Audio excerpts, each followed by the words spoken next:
In the year 2000, the most powerful entertainment brand in America received a phone call. On the other end were two men, Reed Hastings and Mark Randolph, offering to sell their fledgling DVD-by-mail startup for $50 million. The company they were calling was Blockbuster Video. The answer was no. Blockbuster's executives reportedly laughed them out of the room. Within a decade, Blockbuster would be bankrupt, its 9,000 stores shuttered, its brand reduced to a punchline. And Netflix, that small money-losing company no one took seriously, would be worth over $100 billion. This is not the story of a company that got unlucky. This is the story of a company that got everything right. Until the world changed, and it couldn't. Every empire begins with a simple insight. For Blockbuster, that insight was this. Americans wanted to rent movies. But the experience of renting movies was terrible. In the early 1980s, the video rental industry was a mess. Small mom-and-pop shops dominated the market. Inventory was thin. Selection was inconsistent. The stores were cramped, poorly lit, and unreliable. You'd drive across town hoping the movie you wanted was in stock, only to find a handwritten sign taped to the door saying it wasn't. David Cook saw the gap. A Texas entrepreneur who had previously built a database company for the oil industry, Cook understood that the problem with video rental wasn't the product, it was the infrastructure. People loved watching movies at home. They just hated the process of getting them. So in 1985, Cook opened the first Blockbuster video store in Dallas, Texas.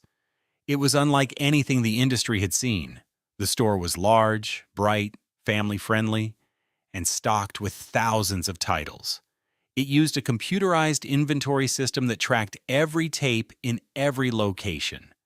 And most importantly, it was designed not as a quirky hobby shop, but as a scalable retail concept. A franchise machine built from the ground up to be replicated. The timing was perfect. The VHS revolution was reshaping home entertainment. Hollywood was discovering that movies could earn as much, sometimes more, on home video as they could in theaters. American families were buying VCRs at an extraordinary rate, and Blockbuster arrived just as the demand for rentals was exploding. Within 3 years, the company had grown from a single store to over 1,000 locations. By the time Wayne Huizenga, the billionaire behind Waste Management and AutoNation, acquired the company in 1987, Blockbuster was already on its way to becoming a national institution. Huizenga turned the company into a juggernaut. His playbook was aggressive, capital-intensive, and ruthlessly efficient. Acquire competitors, absorb independent stores, build new locations at breakneck speed, and use Blockbuster's growing scale to negotiate better deals with Hollywood studios. The economics were extraordinary. A VHS tape might cost Blockbuster $65 wholesale, but it could generate hundreds of dollars in rental fees over its lifetime. The margins were immense, and they only got better with scale. By the mid-1990s, Blockbuster operated roughly 9,000 stores across the globe, employed over 80,000 people, and generated billions in annual revenue. It was the undisputed king of home entertainment. There was a Blockbuster in nearly every American neighborhood. Friday night meant one thing for tens of millions of families: a trip to the blue and yellow store, the fluorescent aisles, the new release wall, and the ritual of choosing what to watch together. It wasn't just a business, it was a cultural experience, and it felt permanent. Here's the thing about dominance. It feels like proof that your model works, and in Blockbuster's case, every metric confirmed that belief. Revenue was growing, store count was growing, brand recognition was near universal. The company had survived format transitions, from VHS to DVD, without missing a beat. It had crushed every independent competitor in its path. To anyone inside Blockbuster's headquarters, the machine was running exactly the way it was supposed to. But beneath the success, something else was happening. The same forces that made Blockbuster powerful were quietly making it brittle. Start with late fees. Blockbuster made an enormous amount of money from late fees. By some estimates, as much as $800 million per year. That's not a minor revenue stream. That's a structural pillar. Late fees were baked into the financial model, into store-level profitability calculations, into executive bonuses, and into Wall Street's expectations. And here's the problem. Customers hated them, universally, viscerally. Late fees were the single most common complaint about the Blockbuster experience. They generated resentment, eroded loyalty, and gave every customer a lingering reason to look for alternatives. But removing them would blow a hole in the company's economics. So they stayed. And every year, Blockbuster chose short-term revenue over long-term goodwill. This is the kind of decision that doesn't look like a decision at the time. It looks like common sense. Why would you eliminate something that generates hundreds of millions of dollars? The answer, of course, is that you eliminate it when it's funding the very dissatisfaction that will eventually destroy you. But that logic only works in hindsight. In the moment, it looked like protecting the business. Then there was the store model itself. Blockbuster's entire operation was built around physical retail. Thousands of leases, tens of thousands of employees, complex supply chains for physical media. Every single transaction required a customer to drive to a store, browse, rent, and return. That infrastructure was the company's greatest asset, and its heaviest anchor. In a stable market, it was a moat. In a shifting one, it became a trap. Because you can't dismantle 9,000 stores without dismantling the business they support. You can't pivot away from physical retail when physical retail is the only thing generating cash flow.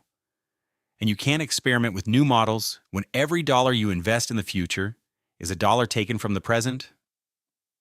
That Wall Street is watching quarter by quarter. Blockbuster's leadership wasn't stupid. They could see the landscape shifting, but the incentives were misaligned. The company's executives were rewarded for protecting the current business, not for building the next one. The board was focused on near-term earnings, and the entire organizational structure, from real estate to staffing to logistics, was optimized for a world that was already starting to change. This is the hidden weakness of every dominant company. Success creates infrastructure. Infrastructure creates rigidity, and rigidity creates vulnerability. The stronger the machine, the harder it is to rebuild while it's still running. Blockbuster didn't have a stupidity problem. It had an incentive problem, and that's far more dangerous. In 1997, a man named Reed Hastings returned a copy of Apollo 13 to his local video store. He was late. The fee was $40. The exact details of this story have been debated. Hastings himself has acknowledged it may be somewhat apocryphal. But the sentiment was real. There had to be a better way to rent movies. Together with Mark Randolph, Hastings founded Netflix in 1997, launching a DVD by mail service the following year. The premise was simple: order a DVD online, receive it in the mail, watch it at home, send it back in a prepaid envelope. No stores, no late fees, no driving. On paper, it looked like a niche product for early internet adopters. The kind of service that might carve out a small corner of the market, but would never threaten a company like Blockbuster. And for several years, that's exactly what it appeared to be. Netflix was small, unprofitable, and fragile. It burned through cash. Its user base was modest. Its brand recognition was negligible compared to Blockbuster's.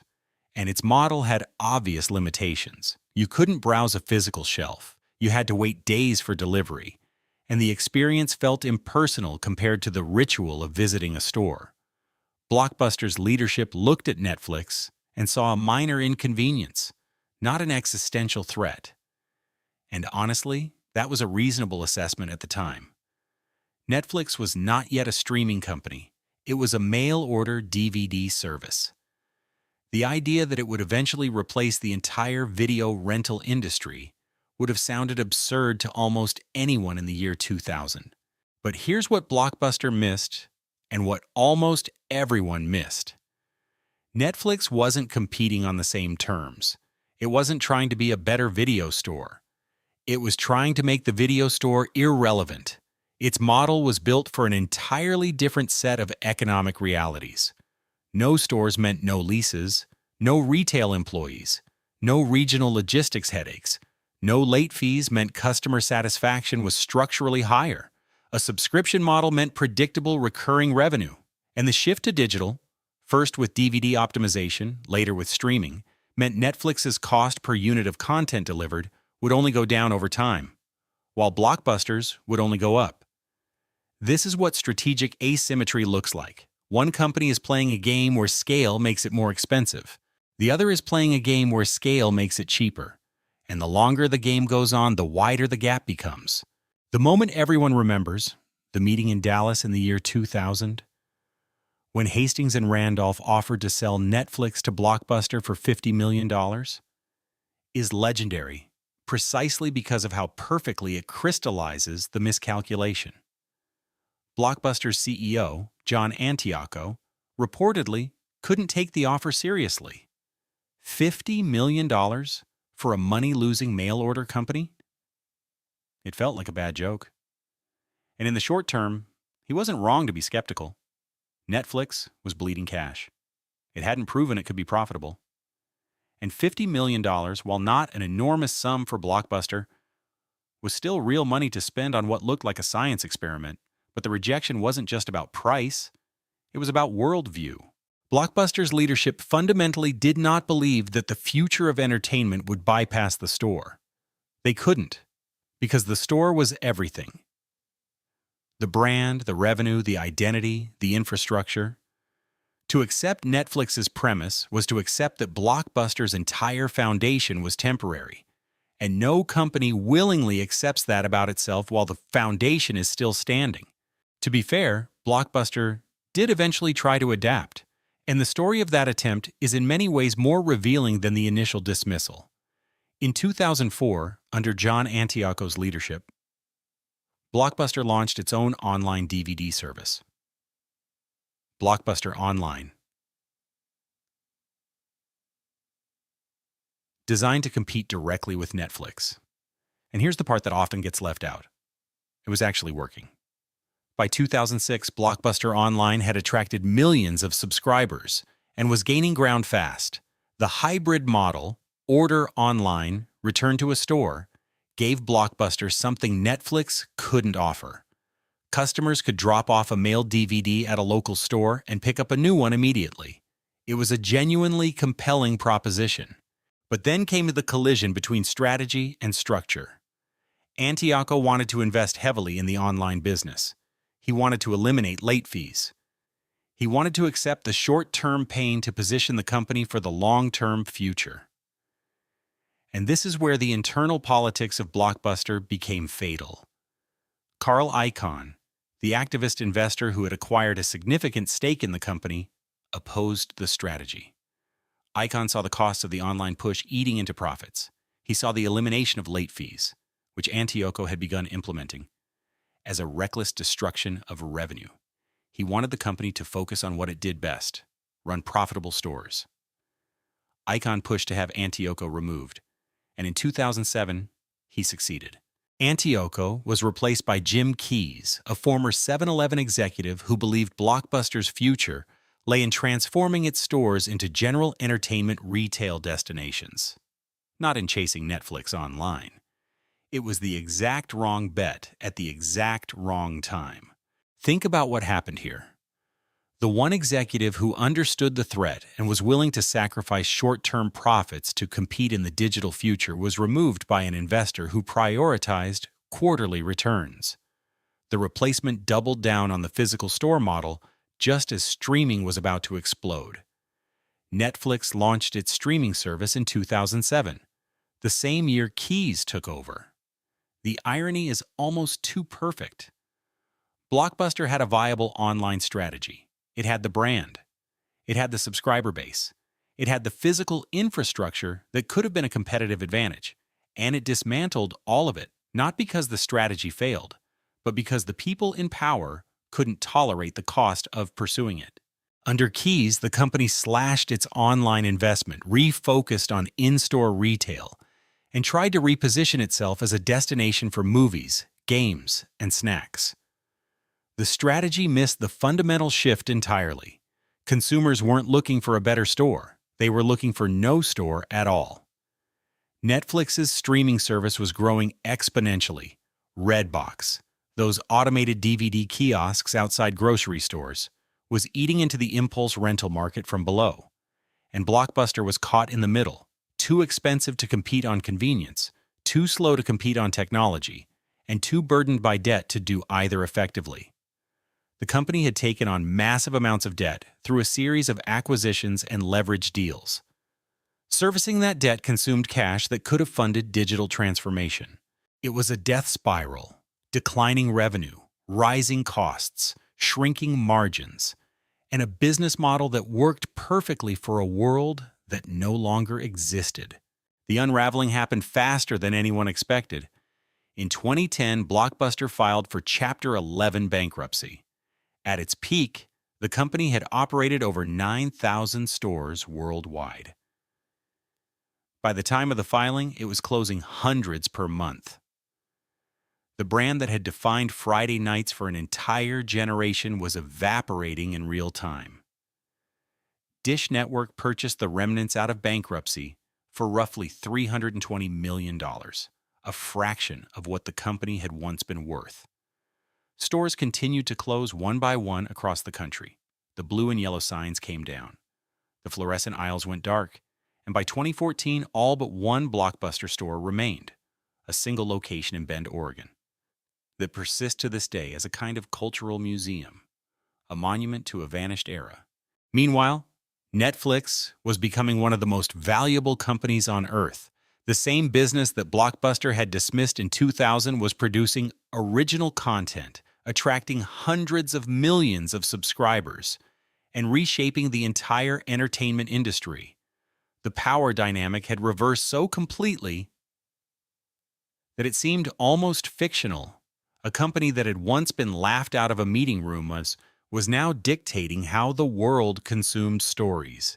It would be easy to reduce this to a simple lesson: adapt or die. But that flattens the real story. Blockbuster didn't fail because its leaders were incompetent. John Antioco saw the threat. He built a credible response. He was willing to absorb losses to compete. He was removed for it. The company didn't fail because it ignored the future.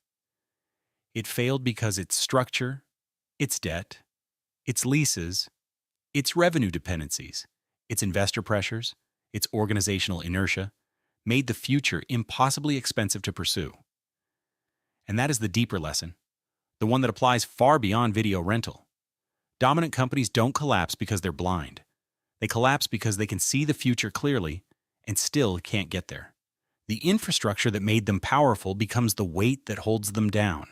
The revenue model that funded their growth becomes the dependency they can't abandon. The culture that rewarded execution becomes the culture that punishes experimentation. And the market doesn't wait. It never waits. Blockbuster had the money, it had the brand, it had the customers, it had the chance. What it didn't have, what no legacy giant ever seems to have, was the freedom to destroy itself in order to survive. That is the paradox at the heart of every great corporate collapse. The things that make you dominant are the same things that make you fragile.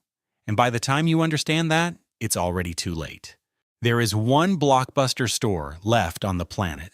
It sits in a small city in Central Oregon, and it stays open not because the model works, but because it has become a piece of nostalgia. A relic people visit the way they visit historical landmarks. Tourists take photos in front of the sign. They browse the shelves the way you browse a museum exhibit. They rent a movie not because they need to, but because they want to remember what it felt like when this was normal. And in that single remaining store, you can see the entire arc of this story, A company that was once so powerful it seemed permanent. A model that was once so dominant it seemed inevitable. And a future that arrived quietly, without drama, without warning, and simply made all of it unnecessary. That is the story of Blockbuster. Not a company that refused to see, a company that saw everything and still couldn't move.